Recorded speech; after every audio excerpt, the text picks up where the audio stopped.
లగచర్ల బాధిత రైతులను సంగారెడ్డి జైల్లో పరామర్శించిన BRS working president KTR. BRS party working president మాజీ మంత్రి కేటీఆర్ పార్టీ సీనియర్ నాయకులతో కలిసి శుక్రవారం సంగారెడ్డి జైల్లో ఉన్న లగచర్ల బాధితులను పరామర్శించారు.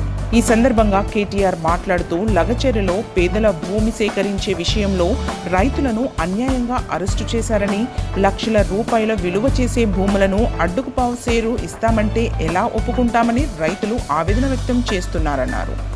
జైల్లో 16 మంది రైతులను కలవగా వాళ్ళ బాధ వర్ణనాతీతమని అన్నారు.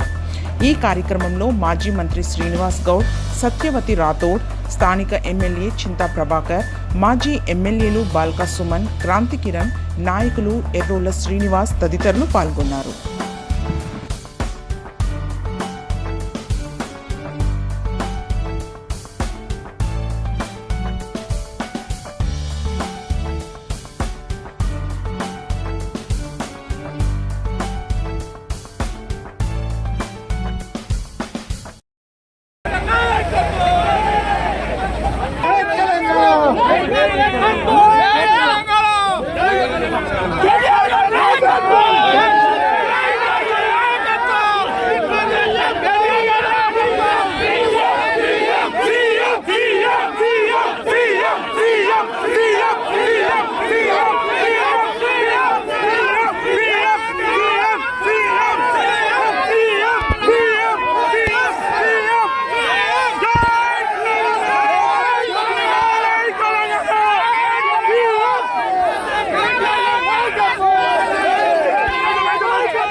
ఇప్పుడే బయటకు వచ్చి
జరిగిన నిరసనలో సమిధలుగా మారిన పేదలు ఎవరైతున్నారో తమ భూములు తమకే ఉండాలి, మార్కెట్లో 60-70 లక్షలు ఎకరానికి ఉన్న భూములు ప్రభుత్వం అడ్డికి పావు షేరుకు రియల్ ఎస్టేట్ దందా చేసేందుకు గుంజుకుంటామంటే, మాకున్న జీవితాన్ని లాగేసుకుంటామంటే, ఉన్న మొత్తం జమీన్ అంతా గుంజుకుంటామంటే అట్లెట్లా ఒప్పుకుంటామని చెప్పి 9 నెలలుగా పోరాటం చేస్తున్న లగచర్ల, హకీంపేట, ఆ పక్కనే ఉండే 2 తాండాల అన్నదమ్ములు, ఆడబిడ్డలు నిన్న మొన్న ఈరోజు వరుసగా రాష్ట్రం మొత్తం చూస్తుంటే రోధిస్తున్నారు, ఆక్రోశిస్తూ ఉన్నారు.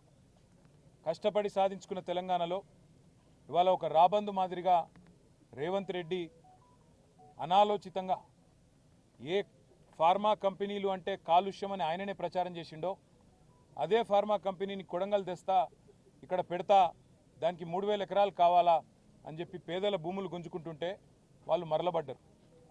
వాళ్ళు మరలబడితే 9 నెలలు వాళ్ళు పోరాటం చేసినా ఎవడూ పట్టించుకోకపోతే అధికారులు వస్తే వాళ్ళు నిరసన చెప్పినారు. నిరసన చెప్తే అందులో చాలా దుర్మార్గమైన పరిస్థితి. ఇవాళ మేము ఇక్కడ ఉన్న 16 మందిని కలిసినాం. వాళ్ళల్లో ఒక ప్రభుత్వ ఉద్యోగి ఉన్నాడు, ఒక పంచాయత్ సెక్రటరీ, సోదరుడు పేరు రాఘవేంద్ర యాదవ్. ఆ తమ్ముడు చెప్తున్నాడు, అన్నా నేను ఈ మరి వీళ్ళు ఎట్లా పనిచేస్తున్నారో నాకు అర్థం కావట్లేదు. నేను ప్రభుత్వమే చెప్పిన కులగణన అనే కార్యక్రమంలో దినమంతా పాల్గొన్నా, వచ్చి ఆ సంఘటన జరిగినప్పుడు అక్కడ లేను కూడా లేను. సాయంత్రం మొత్తం వేరే మండలంలో పాల్గొని నేను ఇంటికి వస్తే సాయంత్రం నన్ను గుంజుకపోయినారని చెప్తా ఉన్నాడు. ఇంకొక తమ్ముడు ఇంకా దారుణం అదైతే, అసలు ఆయనకు సంబంధం లేదు, ఆయన ఎక్కడో వనపర్తిలో ITI చదువుకుంటున్నాడు. ఆ పిల్లోడు ఒక గిరిజన పిల్లగాడు. ఆయన బస్సు ఎక్కి వనపర్తిలో ఈ సంఘటన జరిగిన తర్వాత మా ఇంటోళ్ళు ఎట్లున్నారో అని చెప్పి సాయంత్రానికి చేరుకున్నాడు. సంఘటన అంతా అయిపోయిన తర్వాత ఆయనను పట్టుకపోయి ఈరోజు జైల్లో తీసుకొచ్చి పెట్టినారు. మేము అడిగినాం ఏం జరిగింది అని. ఏం జరిగింది అంటే వాళ్ళు చెప్పేది ఒకటే, అన్న మొత్తం 60-70 మందిని మొదలు అరెస్ట్ చేసినారు, 2 DCMలలో ఎక్కించుకొని తీసుకొని పోయినారు. మా దుద్యాల మండల కాంగ్రెస్ పార్టీ అధ్యక్షుడు, ఆయన పేరు శేఖరు, ఆయన అనుచరులు కూడా ఈ దాడిలో పాల్గొన్నారు. ఎందుకంటే కాంగ్రెస్ వాళ్ళ భూములు కూడా పోతున్నాయి. వాళ్ళ పేర్లు కూడా చెప్పినారు మాకు, రమేషు, ఇంకా 4 పేర్లు చెప్పినారు. ఒకసారి ఆ పేర్లు నర్సింలు, రమేషు, ఇంకా రాములు నాయక్ అని కాంగ్రెస్ వాళ్ళు వాళ్ళ భూములు పోతుంటే వాళ్ళు దాడి చేసినారన్న. మొత్తం 70 మందిని తీసుకుపోయినారు. ముందు తీసుకుపోయినాక తిరుపతి రెడ్డి ఫోన్లో ఆదేశాలు ఇస్తున్నాడు. ఒక రాజ్యాంగేతర శక్తి, ముఖ్యమంత్రి అన్న కావడమే ఆయనకున్న అర్హత, ఆయనకి ఏ పదవి లేదు, ప్రజాప్రతినిధి కాదు. కలెక్టర్లు ఆయన ముంగట మోకరిల్లాల. ఇవాళ అధికారులు మొత్తం RDOలు, పోలీసోళ్ళు ఆయన చెప్పినట్టు ఆడాల. కొడంగల్కు ఆయన చక్రవర్తి, రారాజు. రేవంత్ రెడ్డి కాదు, అక్కడ రేవంత్ రెడ్డిది ఏం చెల్లదట, తిరుపతి రెడ్డిదే నడుస్తుందట.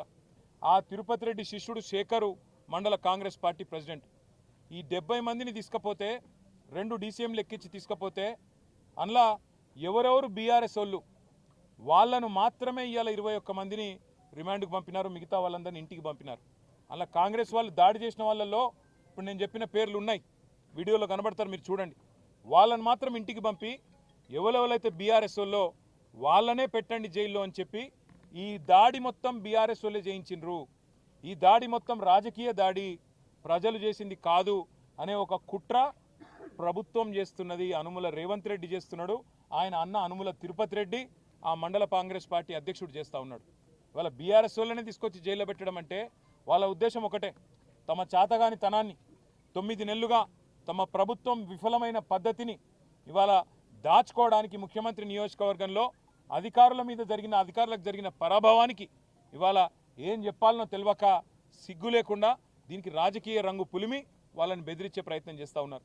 ఇంకా అరాచకం ఏంటంటే 21 మంది మొత్తం SC, ST, BC రైతులు, ఒక ఆయన విష్ణువర్ధన్ రెడ్డి అని ఆయన కూడా ఉన్నాడు, ఆయన కూడా పాపం ఇంట్లో ఉన్నాడు. వాళ్ళందరినీ పిచ్చి కొట్టుడు కొట్టినారు, చిత్రహింసలు పెట్టినారు, 3rd డిగ్రీ టార్చర్ పెట్టినారు. కొడంగల్ CI, కొడంగల్ SIలు, వికారాబాద్ SP ఆయన పేరు నారాయణ రెడ్డి, వీళ్ళంతా కలిసి వీళ్ళను చిత్రహింసలు పెట్టినారు. 3 గంటలు కొట్టినారు.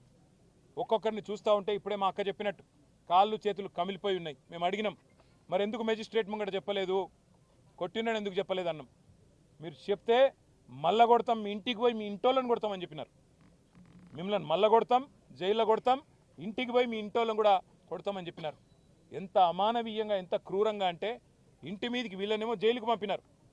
ఇంటి మీదికి బందిపోట్లను పట్టుకరానికే, ఒసామా బిన్ లాడెన్ లాంటి తీవ్రవాదులను పట్టుకరానికే ఎట్లయితే కూంబింగ్ ఆపరేషన్ చేస్తారో 100 మంది పోలీసులు వచ్చి ఇంటింటికి పోయి తలుపులు దర్వాజాలు తన్నుకుంటూ, గుద్దుకుంటూ, పగలగొట్టుకుంటూ, తాగి బూతులు మాట్లాడుతూ, కొంతమంది ప్రైవేట్ వ్యక్తులు, నేను పోలీసు వాళ్ళు అంటలేను, ప్రైవేటు వ్యక్తులు కొంతమంది కాంగ్రెస్ పార్టీకి సంబంధించిన వాళ్ళు తాగి బూతులు మాట్లాడుతూ ఆ ఇండ్ల మీద దాడి కూడా చేయడం జరిగింది. అక్కడ ఉన్న మహిళలు, అక్కడ ఉన్న ముసలోళ్ళని పిల్లల్ని భయభ్రాంతులకు గురి చేయడం జరిగింది.